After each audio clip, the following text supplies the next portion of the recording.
좋은 날입니다. 오늘 또 주님께서 우리와 함께하고 계십니다. 하나님이 우리에게 크신 은혜를 늘 베풀어 주고 계시다는 사실을 여러분이 잊지 않았으면 좋겠습니다. 임재하시는 주님을 여러분이 느끼십니까?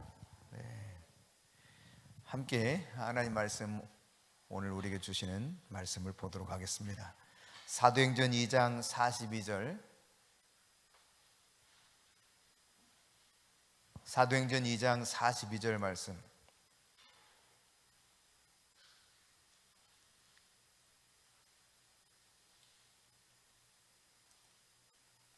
함께 하나님의 말씀을 받도록 하겠습니다.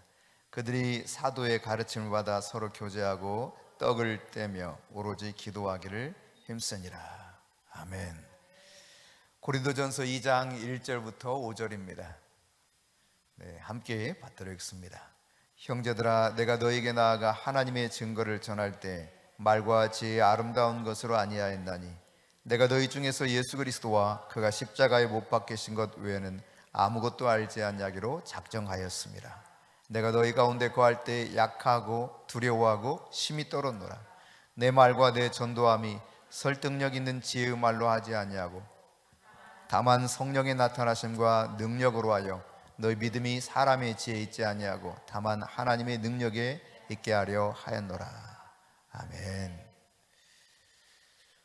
우리의 부르심 자체는 참 아름답고 고귀하죠. 그런데 세상에서 가장 고결한 부르심, 그것이 있다면 인간에게 주신 가장 대표적인 영예, 바로 그것이 무엇인가? 설교애로의 부르심입니다. 설교로의 부르심. 그러니까 내가 설교할 수 있다고 하는 것, 이처럼 영예로운 것이 없고 이처럼 고결한 부르심이 따로 없을 것입니다. 사실 오늘 말씀은 회중인 성도보다도 말씀을 전하는 설교자에 관한 이야기가 주된 것입니다. 물론 그렇다고 해서 회중들이 전혀 관계없는 말씀은 아닙니다. 이 설교애로의 부르심, 이것이 그토록 고결하고 아름다운 부르심이기 때문에 사실상 다른 측면에서 보면은 굉장히 무거운 그런 책임감을 갖게 되는 것이죠. 예배라고 하는 것은 선포되는 말씀에 대한 반응이다, 이런 말씀을 여러분과 함께 나눈 적이 있습니다. 선포된 말씀에 대한 우리의 반응이 예배예요. 예배. 또한 예배라고 하는 것은 말씀을 위한 준비가 될 수 있겠죠. 예배의 이 중심이 뭐냐? 예배의 꽃이라고 할 수 있는 게 뭐냐? 그것은 설교입니다. 설교. 16세기 때부터 이 사실에 대한 깨달음이 있게 되었어요. 그러니까 이것은 그냥 신학자들이 설교가 제일 중요하대 이렇게 말한 것이 아닙니다. 중세 때만 하더라도 예배의 핵심은 무엇이었냐면, 중세 시대는 카톨릭 시대거든요. 그러니까 기독교가 카톨릭 하나로 되어 있었던 때죠. 물론 동방 정교회와 서방 카톨릭이 따로 나눠져 있었지만 이 서방 카톨릭 시대에만 하더라도요, 중세 시대만 하더라도 동방에서도 마찬가지고 서방에서도 마찬가지고 예배의 핵심은 무엇이었냐면 성례 중심에서 성례. 오늘날 우리 개신교에서는 성례가 두 가지밖에 인정하지 않습니다. 그것은 세례 그리고 성만찬이죠. 카톨릭에서는 7성례 그래가지고 7가지 성례가 있어요. 죽음의 그 예식도 종부 예식, 그래서 그것도 성례, 거룩한 예식에 해당되는 것에 포함됩니다만 기독교, 개신교에서는 두 가지를 인정하죠. 그러니까 과거 이 중세시대의 기독교는 성례가 예배의 거의 모든 것이었다라고 해도 과언이 아니에요. 또 글을 모르는 사람들도 있었기 때문에 어떤 그림 같은 거, 형상 같은 걸 가지고 그 말씀들을 가르치기도 해서 지금도 이제 정교회, 그 곱틱 정교회든지 뭐 그리스 정교회든 다 비슷비슷합니다만 내부 안에 들어가면 그림들이 굉장히 많이 그려져 있습니다. 성경에 관한 그림들, 그걸 가지고 이제 가르치곤 했던 거죠. 그러나 이제 16세기 들어서 예배의 진짜 핵심은 설교였구나, 이 사실을 발견하게 돼요. 그러니까 예배의 중심, 예배의 절정이 뭐냐? 설교예요. 설교. 기독교가 너무나 설교 중심적이다 이렇게 표현하시는 분들도 더러 있습니다. 그러나 성경을 보면 전혀 그것이 그렇게 말할 수 없다고 하는 사실을 깨닫게 돼요. 최초의 교회인 예루살렘 교회, 이 초대교회들의 모습을 기록해 놓은 것을 보면요, 예배가 찬양을 강조하지 않았습니다. 물론 찬양이 있었죠. 성만찬이 강조되었는가? 그것도 아닙니다. 성만찬이 물론 있었습니다. 근데 모든 성경 장들마다, 구절들마다 강조된 게 뭐냐? 바로 설교예요. 설교, 말씀이었어요. 설교 자체가 다른 말로 말하면 예배이어야 한다는 이야기입니다. 선포되는 말씀에 대한 반응이 예배라 그랬잖아요. 그러니까 하나님께서 지금 우리에게 주시는 이 말씀 속에서 우리는 반응을 나타내야 되고, 회중들은 따라서 그 시간이 선포하는 설교자와 더불어 하나님께 반응을 나타내는 우리의 예배 중심, 절정이 바로 이 설교라고 하는 거예요. 그러니까 설교자가 말하는 동안 사실 모든 회중은요, 예배하는 겁니다. 예배. 하나님에게 내가 지금 어떻게 반응을 나타낼 것인가. 선포되는 말씀에 대한 반응이 예배니까요. 따라서 여러분, 이 말씀이 선포되는 순간은 매우 중요한 시간입니다. 그러니까 다른 것이 내 마음을 빼앗아 가서는 안 돼요. 지금 하나님이 나에게 말씀하시는 것으로 받을 수 있어야 됩니다. 데살로니가 교인들이 말씀을 받을 때 사람의 말로 받지 아니하고 바울이 선포하는 말씀을 어떻게 받았다 그랬습니까? 하나님의 말씀으로 받았다 그랬거든요. 이게 반응이에요. 이게 예배예요. 그러니까 예배라고 하는 것은 선포되는 말씀에 대한 반응이다. 같이 해봅시다. 예배는 선포되는 말씀에 대한 반응입니다. 예, 선포되는 말씀에 대해서 내가 반응하는 게 예배예요. 왜 그러면 선포되는 말씀에 대한 반응이 그토록 중요하냐? 하나님이 지금 말씀하시고 그 말씀에 내가 반응하는 것이기 때문에 이 시간만큼 중요한 시간이 없는 것입니다.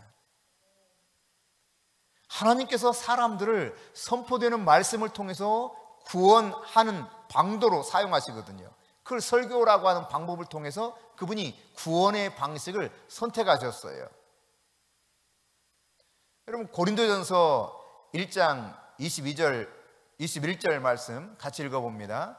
하나님의 지혜에 있어서는 이 세상이 자기 지혜로 하나님을 알지 못함으로 하나님께서 전도에 미련한 것으로 믿는 자들을 구원하시기를 기뻐하셨도다. 아멘. 여기 전도라고 하는 이 단어는요, 도를 전하는 거예요. 이것을 다르게 표현하면 말씀을 전파하는 겁니다. 그러니까 즉 설교, 이렇게 표현할 수 있는 단어입니다. 그러니까 설교에 미련한 것으로, 전도에 미련한 것으로 하나님은 구원하시기를 작정하신 거예요. 그분이. 이게 그분의 계획이에요. 따라서 이 설교는 너무너무 중요한 시간인 것이죠. 설교의 말씀에 대한 내가 반응을 나타내는 이 설교 시간이야말로 너무 핵심적인 예배 시간이라는 거, 여러분 이것을 정말 깊이 가슴에 새겨야 돼요. 제가 얼마 전에 그런 말씀 드렸죠. 하나님의 말씀에 이렇게 관심이 없었을 때는요, 주로 기둥 뒤에 앉았다 그랬잖아요. 기둥 뒷자리에 있으면 거기 찾아가 앉아. 목사님 안 보이니까 딱 좋아. 거기 예배 시간은 가긴 가야 되겠는데 이게 말이지 눈도 이렇게 마주치기가 싫은 거야. 왜냐하면 자주 졸고 막 그러니까 숨어서 편안하게 졸고 싶어가지고. 뭐 더 어렸을 때는 뭐 중학교 다닐 때는 뭐 그냥 철없이 애들하고 속삭속삭 하기도 했었고요. 교회당이 좀 크니까 여기저기 흩어져서 뭐 예배 드릴 때. 여러분, 근데 이 말씀이 선포되는 시간이야말로 왜 그렇게 중요한가? 하나님이 직접 말씀하는 시간이고 내가 그 말씀에 반응하는 시간이기 때문에 그런 것입니다. 그것을 통해서 하나님은 구원하시기로 작정하시고 선택하셨어요. 예. 근데 여러분, 여기 보면 전도에 미련한 것, 그러니까 설교에 미련한 것으로 구원하기로 작정하셨다, 이렇게 표현하지 않습니다. 다시 말씀드릴게요. 미련한 전도로 구원하기로 작정하셨다, 이렇게 표현하지 않으셔요. 그러니까 미련한 설교로 구원하기로 작정하셨느냐? 아니요. 전도에 미련한 것, 설교에 미련한 것으로 구원하기로 작정하셨다는 거예요. 그러니까 우리가 봤을 때는 저거 진짜 미련한 거 아니야? 이렇게 생각되는 그분이 구원하시기로 선택한 방식이 뭐냐? 전도, 곧 설교라는 이야기예요. 말씀을 전하는 것이라는 이야기입니다. 이게 하나님의 방법이에요. 디도서 1장 3절 같이 읽습니다. 자기 때에 자기의 말씀을 전도로 나타내셨으니, 이 전도는 우리 구주 하나님이 명하신 대로 내게 맡기신 것이라. 자기 때에 자기의 말씀으로 전도로 나타내기를 작정하셨대요. 전도로. 그러니까 전도에 미련한 것으로, 설교에 미련하는 것으로 구원하기로 작정하셨는가 하면, 그분은 자기의 때에 자기의 이 말씀을 설교로 나타내시기로 그분이 결정하셨다는 이야기입니다. 그러니까 하나님이 어떤 분인가, 이것을 나타내는 방식을 그분이 선택하셨어요. 설교라고 하는 것, 전도라고 하는 것을 통해서 나 하나님은 이런 존재다 드러내기를 원하셨다는 이야기예요. 설교에 대한 정의를 간단하게 말하면 이렇습니다. 하나님의 말씀이 인간의 인격을 통해서 인간에게 다가오는 것이 설교예요. 다시 말씀드립니다. 하나님의 말씀이 인간의 인격을 통해서 인간에게 다가오는 것이 설교입니다. 따라서 여러분, 하나님의 말씀이 여러분 그러니까 내가 이 설교 시간에 단순하게 하나님의 말씀을 내가 그냥 듣는 시간? 뭐라고 표현해야 될까? 하나님의 말씀이 그냥 선포되는 시간으로 여겨지는 이런 단순한 이야기가 아니라 하나님을 직접 느끼는 시간이 이 시간이라는 이야기예요.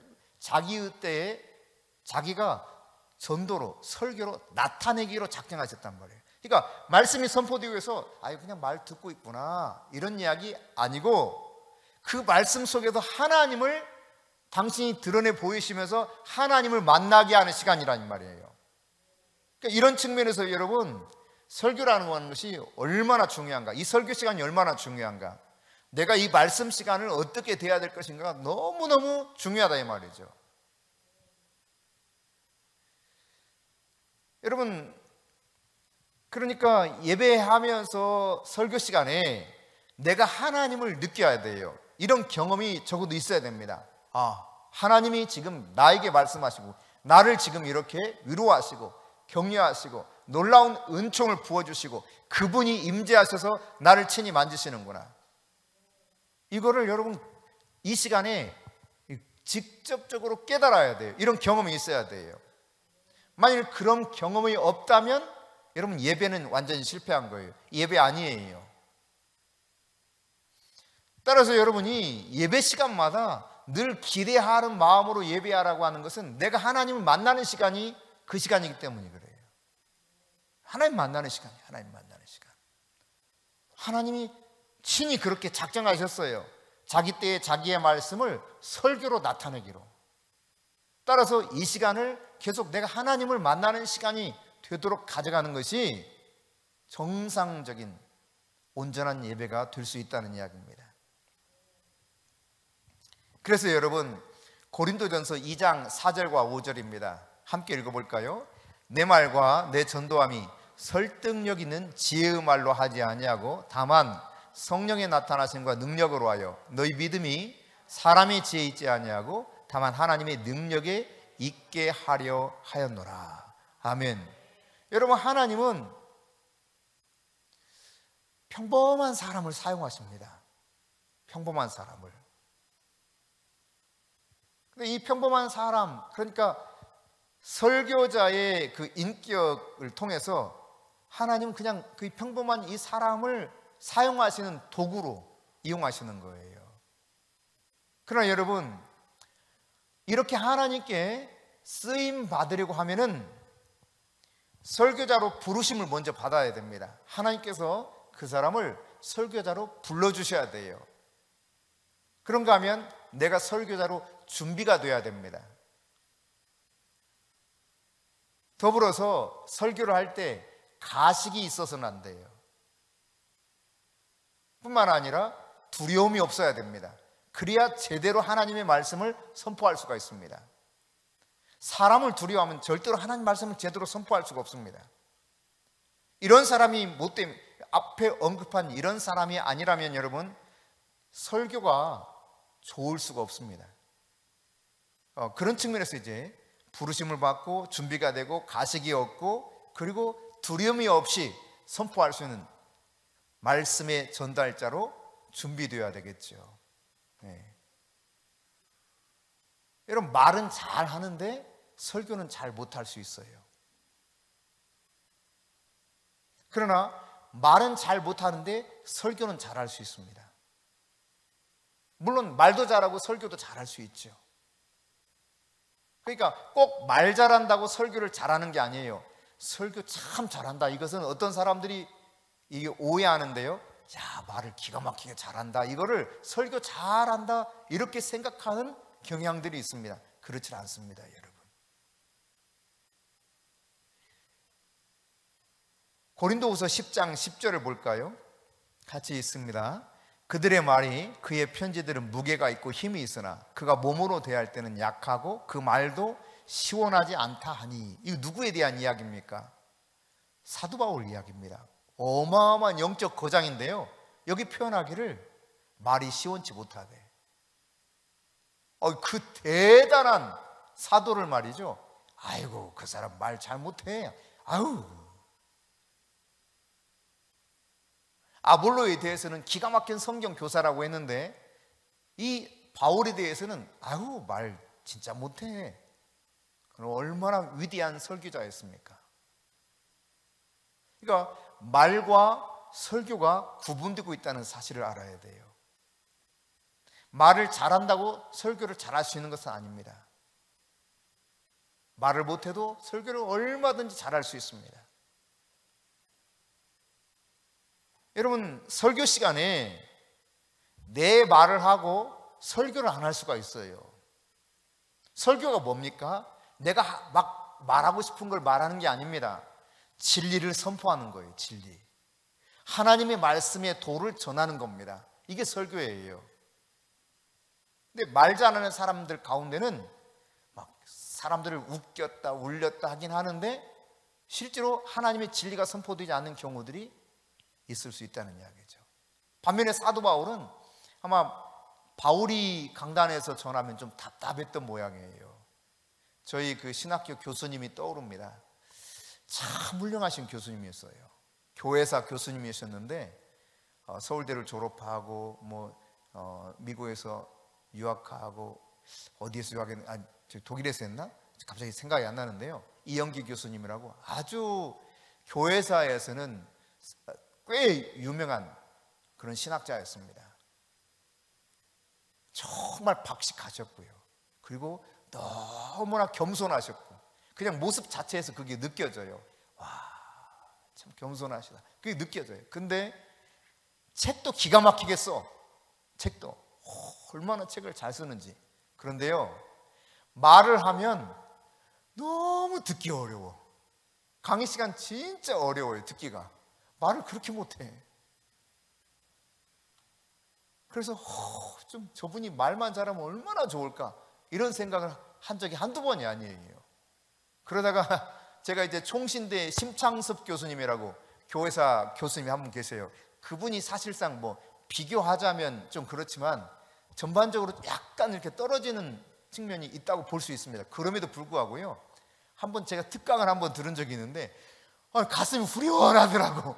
얼마나 강의를 시원시원하게 잘하는지. 그것도 그분은 강의 노트 안에 읽어가면서 하더라고요. 그거 쉬운 거거든, 그렇게 하는 건. 사실상 안 보고 이렇게 강의하는 것이 어려운 거지, 강의 노트 안을 다 이렇게 복사해서 다 나눠줘. 그리고 그걸 읽어가면서 강의하니까 사실상 강의도 쉽고 듣는 사람도 편해. 근데 재미있게 하니까요, 쏙쏙 들어오더라고. 야, 저렇게 교회사를 재미있게 할 수도 있구나, 이런 생각했거든요. 근데 여러분, 사도 바울이 말씀을 전할 때 말이 얼마나 시원찮았으면, 과거 개역 성경은 말에는 졸하나 이렇게 표현되어 있죠. 쫄병이라는 거, 쫄병. 얼마나 말을 못하는지 아이고 말은 너무 쫄병처럼 같이 해. 아유 들을 게 하나도 없어. 뭐라고 하는지 못 알아듣겠어. 이런 거예요. 그 위대한 사도 바울을. 그러니까 여러분, 설교되기 위해서는 단순히 말만 잘해서는 안 된다는 사실을 우리가 깨달을 필요가 있는 거죠. 그러면 설교가 진짜 예배가 되기 위해서는 뭐가 필요한가? 5가지가 필요해요. 5가지. 첫째, 온전성입니다. 온전함. 설교가 온전해야 된다는 이야기입니다. 온전한 설교가 돼야 된다. 온전한 설교라고 하는 것은 무슨 말이냐면 이 말씀이 신학적으로 성경적으로 정확해야 된다는 이야기예요. 그러니까 말도 되지 않는 그 성경의 문맥도 많지 않는 이야기들을 가지고 막 이것을 설교라고 하게 되면 문제가 심각한 거죠. 그러니까 성경적으로도 그리고 신학적으로도 이게 잘 정확하게 연구가 되고 그게 깨달아져서 전해져야 되는 설교, 그게 온전한 설교입니다. 여러분, 그런데 신학의 핵심은 뭐냐? 정말 신학적이라고 했을 때 무슨 신학 해가지고 그 공부를 많이 해가지고 막 이것을 분석해 대고 그런 것이라기보다 전체 성경의 신학의 핵심은 뭐냐?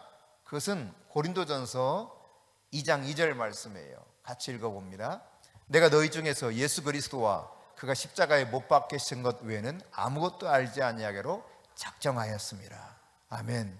여러분, 이겁니다. 예수 그리스도와 그의 십자가가 이 신학의 핵심이에요. 핵심. 사실 이 이야기를 하는 거예요. 성경 이야기는. 성경의 진수는 여기서 찾을 수 있는 겁니다. 예수 그리스도가 성경 속에서 어떻게 드러나고 있는가? 그 십자가에 대해서는 어떻게 묘사되고 있는가? 하나님의 말씀을 통해서 이것이 증거돼야 돼요. 그러니까 온전한 설교가 되기 위해서는 그러므로 이 온전한 신학을 근거로 해서 말씀이 잘 해석이 돼야, 정확한 주해가 돼야 이 말씀 속에서 하나님이 역사하신다는 이야기죠. 그런가 하면 예배가 말씀이 적절해야 됩니다. 적절한 설교가 돼야 된다는 이야기죠. 설교가 듣는 사람들에게 그러니까 뭔가 그 상황에 이게 적절해야 된다는 이야기입니다. 전혀 설교자와 설교를 듣는 청중들과 완전히 분리된 어떤 다른 이야기가 아니라 그들에게 정말 적절한, 꼭 필요한 그런 말씀이 돼야 된다는 것이죠. 고린도전서 2장 4절 5절 같이 읽어봅니다. 내 말과 내 전도함이 설득력 있는 지혜의 말로 하지 아니하고 다만 성령의 나타나심과 능력으로 하여 너희 믿음이 사람의 지혜에 있지 아니하고 다만 하나님의 능력에 있게 하려 함이니라. 아멘. 그러니까 이 정말 적절한 설교라고 하는 것은 듣는 자들의 믿음과 연결되어야 된다는 이야기예요.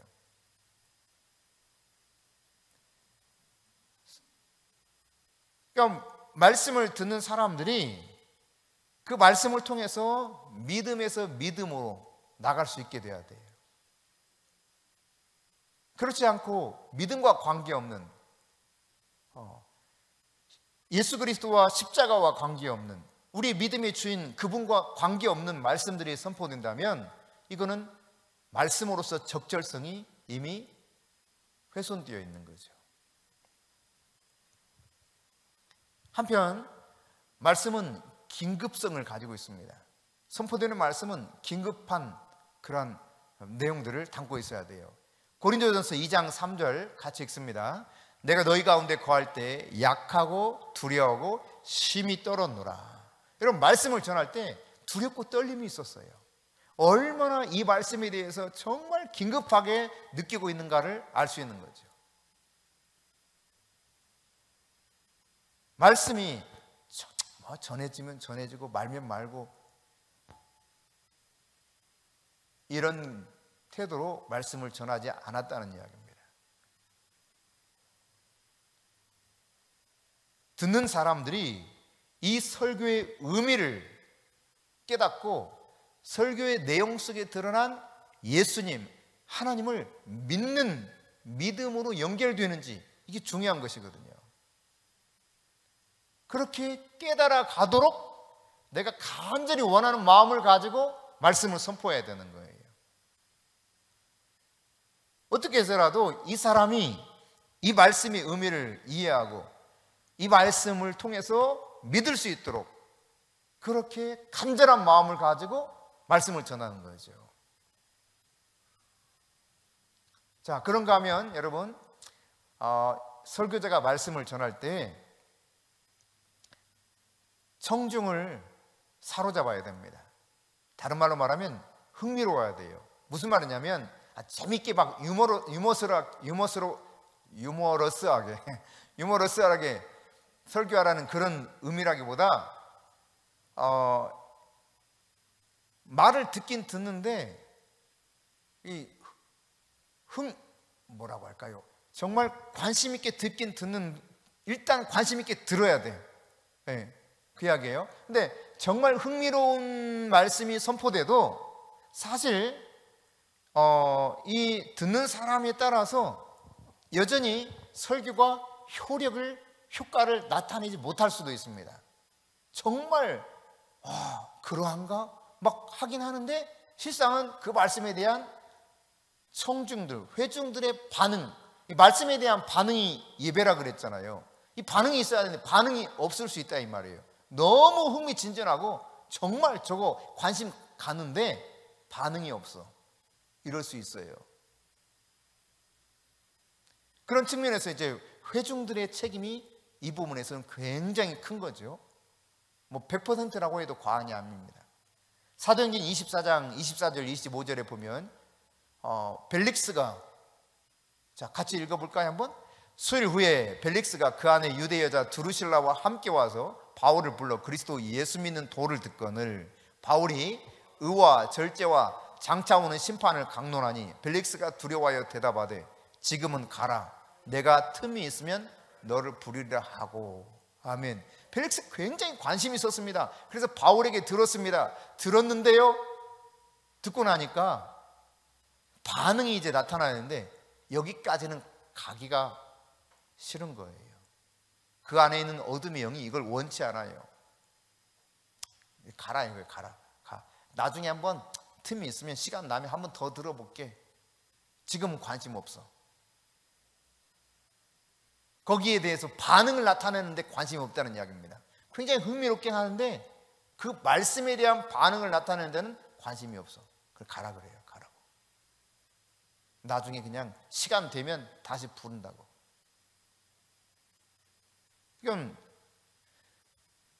대다수의 사람들이 이런 반응을 보이죠.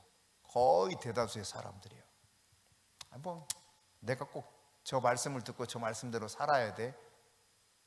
나중에 혹시 여건이 되면, 혹시 내 마음이 바뀌면 그때 다시 듣고 결정하지. 이런 반응들을 볼 때가 얼마나 많은지 모릅니다. 여러분, 예수 믿는 것은 인생의 주인을 바꾸는 겁니다. 인생의 주인이 나였다면 이제는 내가 그를 믿는다, 이 말은 나의 죄를 십자가에서 대속해 주신 그분을 받아들임으로 말미암아, 영접함으로 말미암아 내 죄가 용서받아서 그가 나의 구세주 되었다는 사실을 받아들일 뿐만 아니라 이제 그분이 내 대신 십자가에서 대가를 지불하고 나를 죄의 종에서 사셨기 때문에 그의 것이 되었다. 즉 내 인생의 주인은 예수님이다. 이것을 인정하고 사는 게 예수 믿는 거예요. 근데 반쪽짜리 예수를 믿는 분이 참 많습니다. 구세주는 믿는데 나의 주인은 인정 못해. 여전히 내가 주인 되어야 돼. 내 마음대로 모든 것을 다 결정하고 선택하고 행동하는 이런 사람들 거의 대다수죠. 대다수. 교회는 다닙니다. 그래서 많이 들어서 알고는 많이 있습니다. 정말 꽤 귀로는 들은 게 많아요. 지식은 많이 쌓여 있어요. 경건의 계획이 별로 없는 거예요. 경건의 능력이 별로 없는 거예요. 모양은 다 갖췄는데. 예. 어떤 분에게도 제가 그랬어요. 개별적으로 이제 만나서 요거에 상담을 하다가, 예수 믿는 것은 인생의 주인을 바꾸는 거예요. 그러니까 인생을 정말 행복하게 사시려면 주인 되신 예수님을 철저히 인정하고 내 삶 가운데 모셔드리고 살아가면 된다 그랬더니, 그것까지는 못하겠는데요 그러더라고요. 그것까지는 못하겠는데요. 저는 그냥 일요일 날 교회는 나오겠는데 그것까지는 못하겠다고 그러더라고요. 내가 하고 싶은 거 하고 살고 싶지 그러고 싶지 않대요. 여러분, 그건 진짜 성도가 아닙니다. 그건 가짜 성도예요. 우리 인생의 주인 되신 그분을 내가 인정하면서 말씀에 대해서 내가 온전한 반응을 나타내야 되는데, 청중을 사로잡아서 흥미가 있긴 있었는데 그 다음 실질적으로 그 말씀에 대해서 그 사람이 반응을 나타내지 않을 수도 있다는 이야기입니다. 저거 진짜 들을만하다 그랬는데 정작 듣고 내가 말씀에 대해서 반응이 없는 거죠. 반응이. 삭개오를 보세요. 예수님 별로 말씀도 없으셨습니다. 야, 니네 집에 가서 밥 한 끼 먹으면 좋겠는데 뭐 이런 거죠. 너무 감격스러워서 그냥 그 돌 무화과 나무에서 정신없이 내려와가지고 집으로 모십니다. 그리고 잔치를 벌입니다. 이거 그냥 잔치 벌여서 예수님하고 같이 이제 먹고 마시고 이야기하고 뭐 이런 거예요. 근데 예수님이 특별히 뭘 대단한 어떤 것도 말씀 안 하지 않으셨는데, 삭개오가 어떻게 예수님께 말씀합니까? 내 재산의 절반을 가난한 자들에게 주고 내가 그동안 토색한 것 있다면 4배로 갚겠습니다. 그때 예수님 뭐라고 말씀하셨어요? 오늘 구원이 내 집에 이르렀느니라. 여러분, 구원이 단순히 삭개오에게만 임한 것이 아니라 삭개오의 집안에 이르렀다는 거예요. 왜 이렇게 말씀하셨습니까? 주님을 모셔드리는 그의 반응 때문에 그래요. 단순히 그냥 예수님하고 한번 즐거운 시간 보내는 것이 그의 목적이 아니었어요. 그는 예수님이 자기 자신을 받아들인 이 사실을 통해서 예수님을 인생의 주인으로 모셔드린 것입니다. 자기가 지금까지 자기 마음대로 살아왔던 인생을 다 내려놓고 이제 주님 뜻대로 살기로 결단하고 변화된 모습을 보였던 것이죠. 그때 예수님 선포하고 있지 않습니까? 오늘 구원이 내 집에 이르렀느니라. 마지막으로 설교가 진짜 예배가 되기 위해서는요, 한 가지 더 있습니다. 효과가 있어야 돼요. 효과. 그러니까 영향력 있는 설교가 돼야 된다는 이야기입니다. 고린도전서 2장 4절 5절 다시 한번 보실까요? 자, 같이 읽습니다.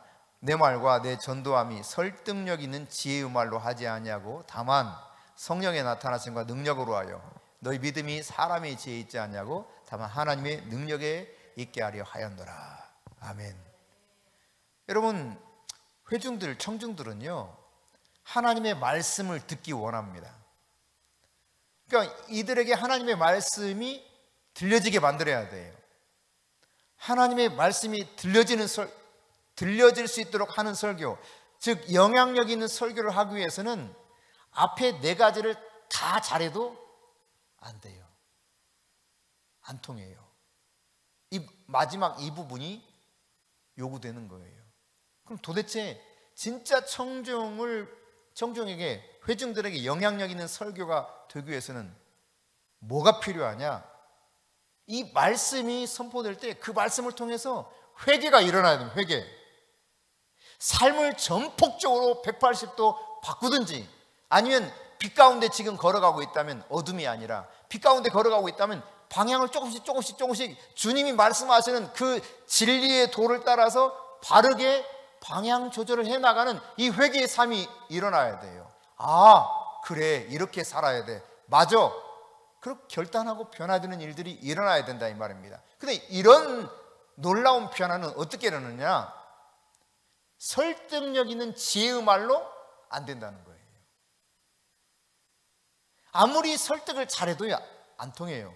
사람 여러분 설득해가지고 변화되는 거 봤어요? 저는 못 봤습니다. 단 한 번도 본 적이 없습니다. 설득해서 변화되는 건요. 그냥 그때는 이해하더라고요. 근데 변화는 안 돼요. 그럼 뭐가 필요한가? 성령의 나타나심이 결국은 그 전도의 핵심이었다는 거예요. 사도 바울이. 성령의 나타나심. 그러니까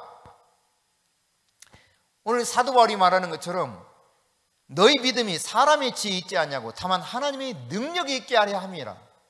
사람의 지혜로운 말로 되는 것이 아니에요. 사람의 지혜로 어떻게 되는 것이 아니에요. 하나님의 능력으로 바뀌는 거예요. 성령이 구체적으로 역사할 때 변화가 일어나는 것입니다. 그러니까 이것은 설교자와 청중 모두 사이에서 성령 안에서 하나님의 임재로 덮이는 것을 말하고 있는 것이죠. 이걸 경험해야 돼요.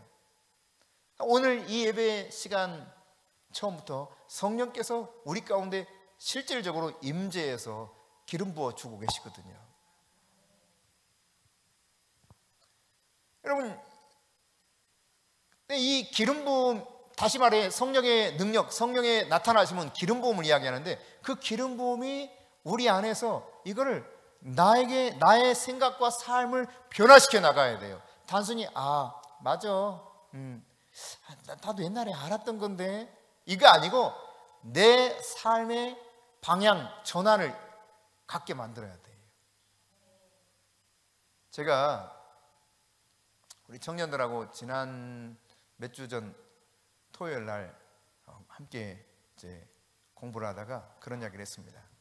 야, 너희들이 기도를 좀 습관을 들여봐라. 기도를. 청년들의 특징 가운데 하나는 기도를 잘 못하거든요. 일반적으로. 기도에 좀 습관을 들여봐라. 근데 그냥 기도하는 척 하지 말고 최소한 기도를 1시간 해봐라. 1시간.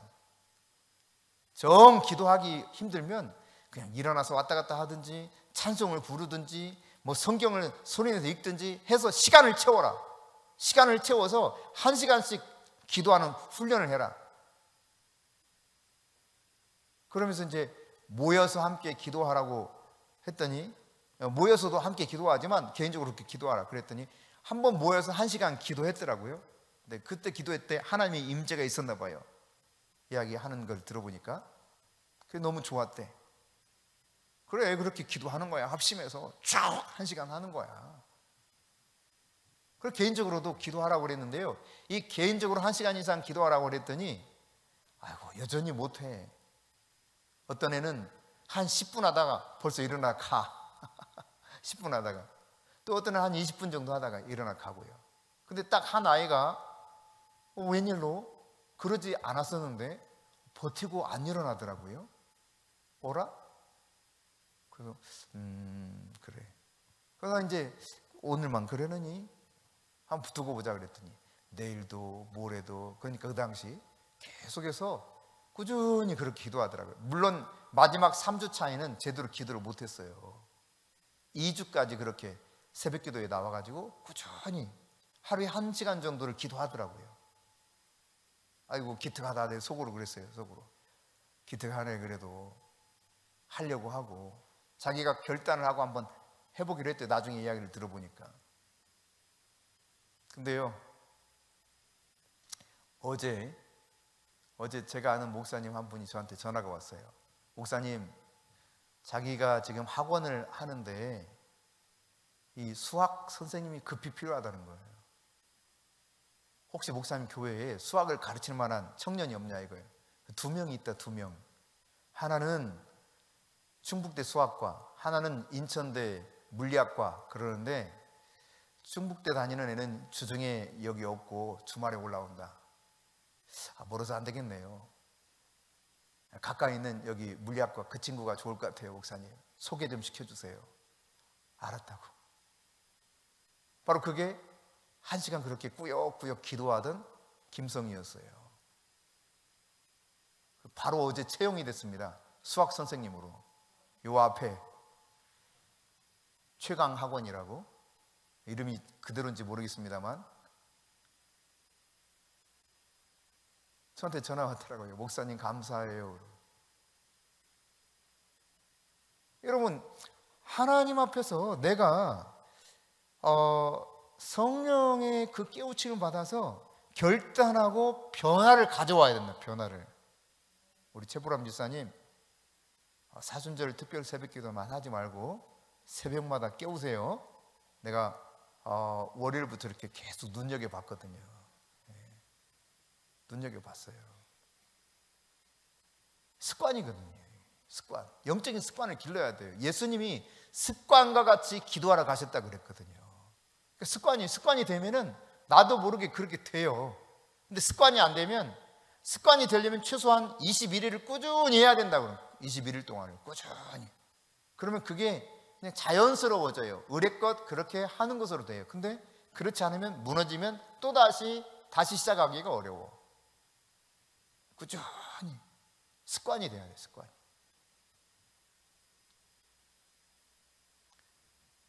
정말 영향력이 있는 설교가 되기 위해서는 설교자와 청중 가운데 성령의 임재로 덮임받는 사건이 있어야 이게 실질적으로 하나님의 말씀에 대해서 회중들이 반응을 나타내면서 하나님께 온전한 예배를 드릴 수 있게 되는 거예요. 여러분, 설교자에게는 때로 그 임재를 누리지 못할 때도 있습니다. 설교자라고 100% 늘 임재 안에서 말씀을 전하나요? 그렇진 않아요. 정말 어떤 때는요, 진땀이 나는 경우도 있어요. 몇 차례 저도 있었어요, 경험이. 심지어 막 등에서 식은땀이 난 적도 있어요. 제가 교육전도사 시절에 한 번은 진짜 식은땀이 나더라고요. 내가 지금 설교를 하고 있긴 하는데 원고를 그때는 다 썼죠, 일일이. 내가 원고를 지금 보면서 하여튼 설교를 하긴 하는데요, 전혀 이게 설교를 완전히, 그러니까 우리 표현으로 할 때, 야 완전히 죽 썼어 오늘. 설교 완전히 망쳐서 죽 썼어, 이런 표현을 가끔 쓰는데 진짜 그런 날이었어. 그런 날 너무 허탈한 거야. 실컷 설교 준비해서 강단에서 설교를 했는데 이 설교하는 내내 너무너무 힘이 들어. 그래서 하고 내려왔어요. 예배가 마쳤어. 막 쪼르르 달려오더니 전도사님 오늘 너무 은혜 받았어요. 제가 깜짝 놀라가지고, 아니 뭐라고? 그러니까 설교자는 주님의 임재가 전혀 없을 수 있어요. 그런데 회중은 그 속에서 엄청난 은혜를 받을 수가 있어요. 설교자에게는 은혜가 넘칠 수 있습니다. 근데 회중들은요, 목사님 설교 좋았어요, 은혜 받았어요. 근데 입으로야, 입으로 그냥 인사치레. 성령이 그들을 만지질 못해요. 하지만 때로 설교자도 혹은 청중들도 성령이 완전히 덮어버리는 때가 있어요. 이게 최상의 예배겠죠. 최상의 예배. 우리 예배가 늘 이렇게 될 수 있기를 바랍니다. 하나님의 성령이 우리에게 말씀하시는 시간, 사람이 아닌 주님께서 세우신 종을 통해서 하나님이 자기의 때에 자기의 말씀을 통해서 자기를 나타내기로 설교, 전도로 작정하시고 그렇게 세우신 것처럼 이 시간 통해서 선포되는 말씀이 하나님을 만나는 시간인데 하나님이 나에게 다가오는 시간이 돼야 돼요. 성령님 그걸 만져주셔야 돼요. 인간의 설득력 있는 지혜로 안 된다 이 말이에요. 안 된다 이 말이에요. 여러분, 설교자로서 설교할 때 주의해야 될 사항이 있다면 첫째, 성령의 인도함을 따라야 된다는 이야기입니다. 성령이 나를 이끄시는 대로 따라가야 돼요. 내가 이 시간을 나의 생각과 지혜로 통제하려고 하는 것이 아니라 그분이 이끌어 가도록 해야 돼요. 그분이. 그러다 보면 때로 그분이요 정말 의도치 않은 말씀들을 막 입에서 나가게 만듭니다. 그 속에서 하나님이 역사하는 걸 막 설교하면서 느껴요. 성령이 이렇게 지금 역사하시는구나. 성령이 이끌어 가시는 대로, 성령이 이끌어 가시는 대로. 그다음 설교자가 주의해야 될 사항이 있다면 여러분이 나는 설교자가 아닌데 뭐 굳이 이런 것까지 알 필요가 있을까, 이런 마음 갖지 않기를 바랍니다. 왜냐하면 여러분이 누군가에게 예수 그리스도와 그의 십자가에 대해서 전할 기회들이 생긴다고 하는 것은 이 원리 똑같이 적용되는 거예요. 성령의 인도를 받아야 돼. 첫째가 성령이 나를 이끌어 가시는 대로.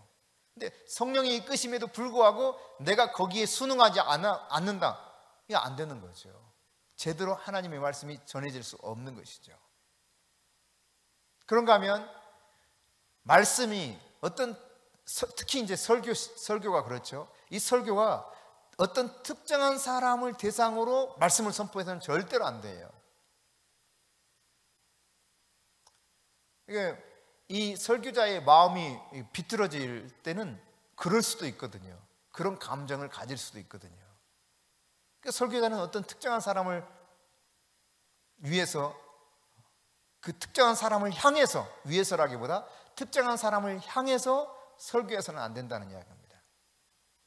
하나님이 우리에게 주시는 말씀을 그대로 받아서 그 말씀을 선포하는 것이죠. 네.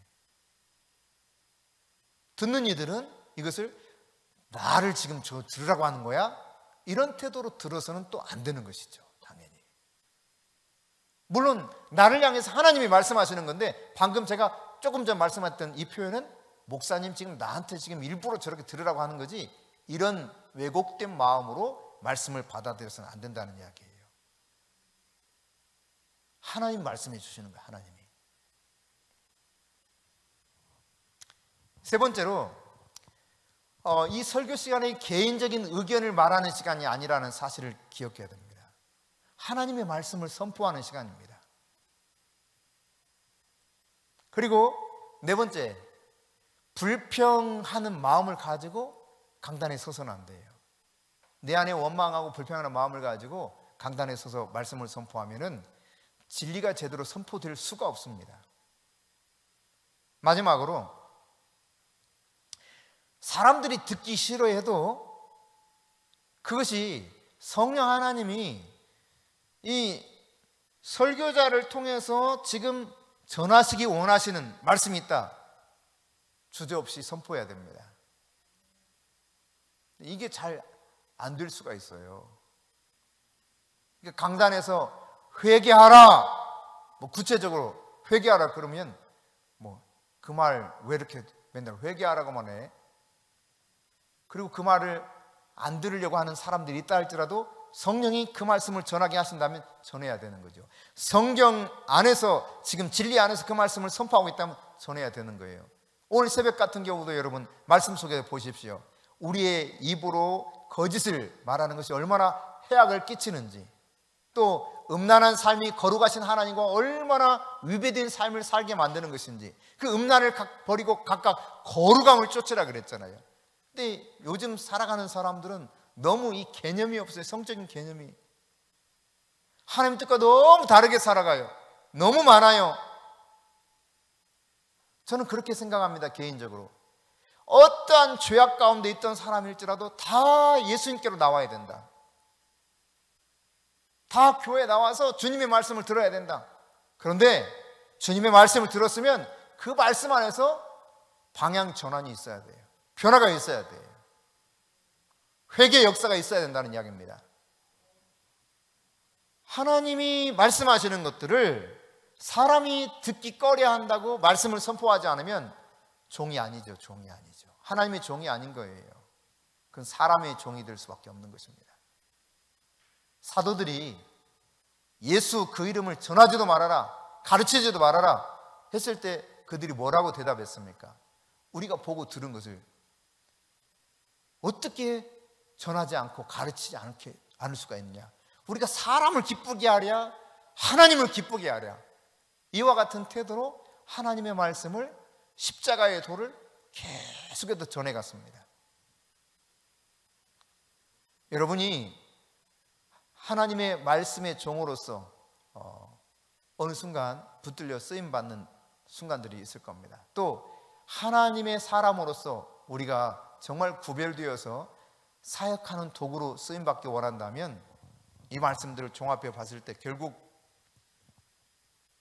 그냥 단순히 이 예배 시간, 이 시간만 내가 잠깐 하나님 앞에 좀 그래도 경건한 척 하는 이런 시간이 돼서는 안 된다는 거죠. 하루 24시간 매일매일의 삶이 하나님께 드려지는 삶이 될 때 내가 전하는 말씀 속에서 하나님이 역사하시고 내가 만나는 사람들 영혼 속에서 나를 통해서 하나님이 일하시게 되는 것입니다. 하나님의 기름 부음, 이것이 여러분 삶에서 계속 흘러나갈 수 있기를